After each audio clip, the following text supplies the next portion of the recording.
नमस्कार दोस्तों, राशि चक्र इस चैनल में आपका स्वागत है। दोस्तों, आज हम लोग नवंबर 2022 का संपूर्ण राशिफल के बारे में जानने वाले हैं और राशि है वृश्चिक।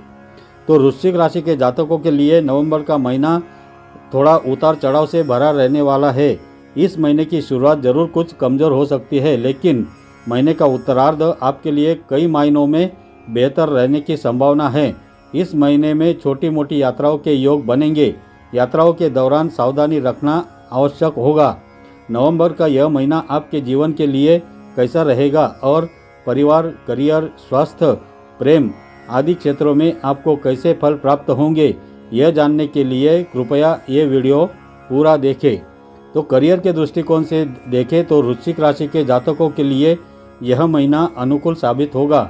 महीने की शुरुआत में ही आप अपने काम को लेकर काफ़ी सजग नजर आएंगे और बहुत मेहनत भी करेंगे।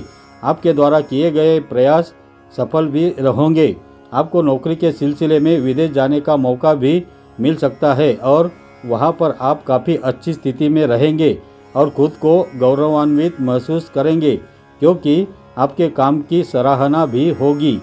महीने के उत्तरार्ध में जब 16 तारीख को सूर्य देव का गोचर आपके प्रथम भाव में होगा, तो उस दौरान आप अपने कार्य क्षेत्र में पूर्व में किए गए मेहनत का लाभ प्राप्त करने के अधिकारी बनेंगे। इससे आपको कार्य क्षेत्र में पद और सम्मान भी प्राप्ति हो सकती है तथा आपके कार्यभार में बढ़ोतरी हो सकती है। इस दौरान आपके काम को देखते हुए आपको तनख्वाहों में वृद्धि भी प्राप्त होने की अच्छी संभावना दिखाई दे रही है। इस प्रकार यह समय आपके कार्य के लिए अनुकूल रहेगा।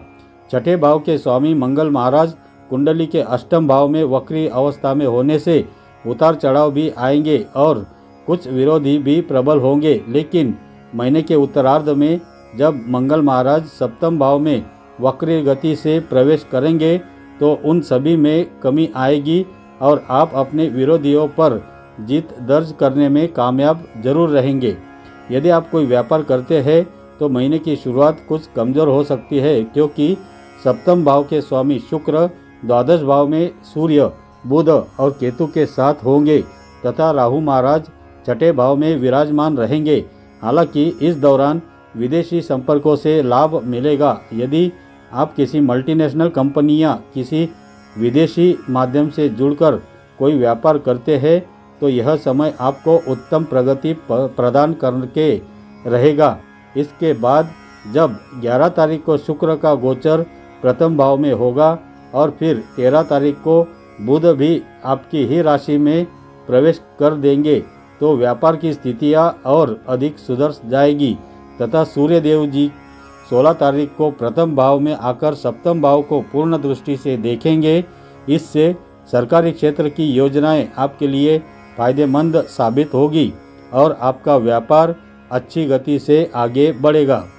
यदि आर्थिक दृष्टि से देखें तो महीने की शुरुआत कमज़ोर रहने की संभावना है। इस दौरान आपको अपनी आमदनी को एक समन्वय के साथ खर्च करने पर ध्यान देना होगा। हालांकि 11 तारीख को शुक्र और फिर 13 तारीख को बुध के आपके प्रथम भाव में गोचर करने के बाद खर्चों में कुछ कमी आएगी, जो 16 तारीख को सूर्य के प्रथम भाव में आ जाने के बाद और भी कम हो जाएगी। उसके बाद से आपके हाथ में पैसा रुकने लगेगा और आप उस पैसे का सही तरीके से कहीं निवेश करके उसको कई गुना बढ़ाने में कामयाब हो सकते हैं। इस समय का यही सही तरीके से इस्तेमाल करने से आपको आर्थिक तौर पर मदद के योग बनेंगे। व्यापार करने वाले लोगों को महीने के उत्तरार्ध में उत्तम आर्थिक लाभ मिलने के योग बनेंगे, जिससे उनकी स्थिति में सुधार होगा। बृहस्पति वक्री अवस्था में पंचम भाव से आपके नवम भाव और एकादश भाव को देख रहे हैं, जो नियमित आमदनी प्रदान करने में मददगार बनेंगे और आपके कार्य सफल होंगे। नौकरी पेशा लोगों की भी तनख्वाह वृद्धि होने से आर्थिक स्थिति सुदृढ़ हो जाएगी। इस महीने आपके खर्चे मानसिक तनाव बढ़ाएंगे, लेकिन महीने का उत्तरार्ध अपेक्षाकृत अनुकूल रहेगा। आपको थोड़ा सा ध्यान इस पूरे महीने अपने स्वास्थ्य पर भी देना होगा। प्रेम संबंधी मामलों की बात करें तो पंचम भाव में वक्री बृहस्पति प्यार के मामलों को बड़ा छानने लगेंगे। आपको एक दूसरे की अच्छाइयाँ और कमियाँ नज़र आने लगेगी।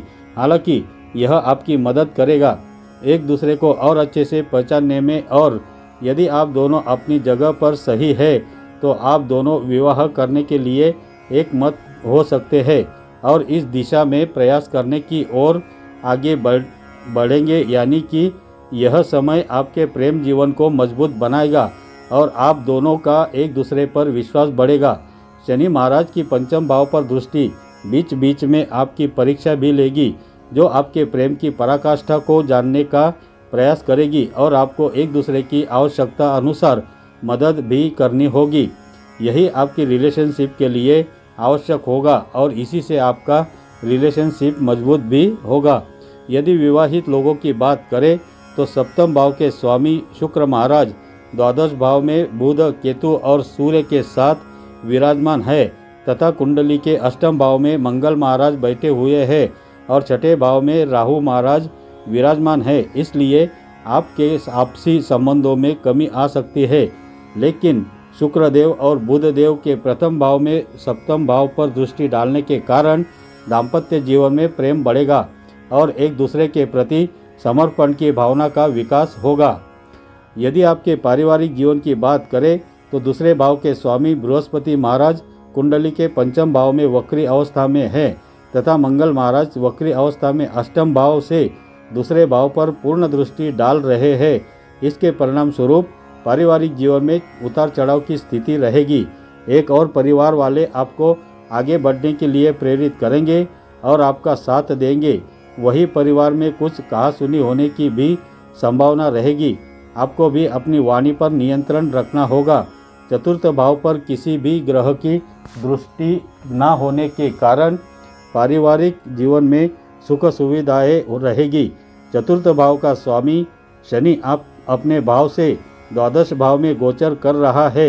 यह स्थिति परिवार के स्वास्थ्य को प्रभावित कर सकती है, लेकिन महीने के उत्तरार्ध में स्थिति सुधर जाएगी और परिवार वाले आपके कामों में मददगार साबित होंगे।